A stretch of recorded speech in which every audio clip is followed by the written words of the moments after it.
தன்னை பேசுவதாக நினைத்து விளிம்பு நிலையில் உள்ள ஏழை எளிய மக்களை எடப்பாடி பழனிசாமி பேசியது தவறு என தமிழக காங்கிரஸ் கமிட்டி தலைவர் செல்வ பெருந்தகை தெரிவித்துள்ளார்.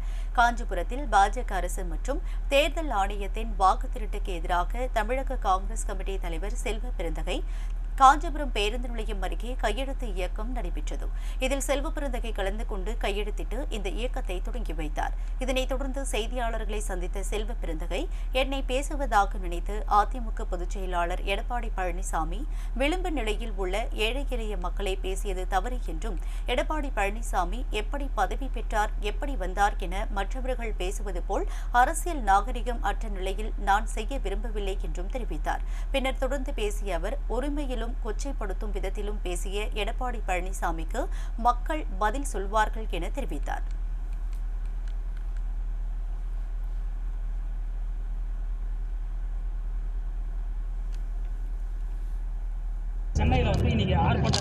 நான் பேசவே இல்லையே.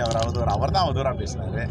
ஒரு 70 வயதை கடந்தவர், பிச்சைக்காரன், ஒட்டு போட்ட சட்டை, தைத்த சட்டை, இப்படிலாம் பேசலாமா? ஒரு அரசியல் அதிகாரத்தில் இருந்த முதலமைச்சராக இருந்தவர் எவ்வளோ பெரிய மாண்போடு இருக்கணும்.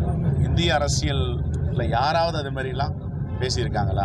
எதுக்கு அப்படி பேசணும்? என்ன காரணம்னு கேட்குறேன். என்ன பேசுகிறதா நினச்சி ஒரு விளிம்பு நிலை மக்களையும் ஏழை எளிய மக்களையும் பிச்சை எடுப்பவர்கள் என்றும் ஒட்டு போட்டு சட்டை போட்டவர்கள் என்றும் இது மாதிரிலாம் பேசக்கூடாதுல்ல.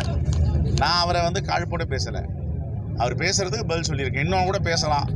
அவர் எப்படி போயிட்டு பதவி பெற்றார், என்ன செஞ்சார், சில பேர் பேசுகிறாங்க. அந்த அநாகரிகமான அரசியல் நான் செய்ய விரும்பலை. ஆனால் அவருடைய மனசாட்சி அவரை சுய பரிசோதனை செஞ்சுக்கணும்.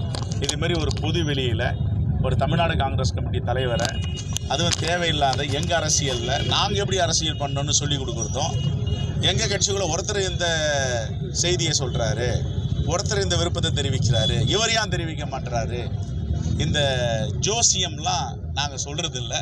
அவர் இவ்வளோ சொல்லிட்ட பிறகும் நாங்கள் இதை கண்டிச்சிருக்கிறோமே கண்டி அநாகரிகமாக எதையும் நாங்கள் பேசவில்லை.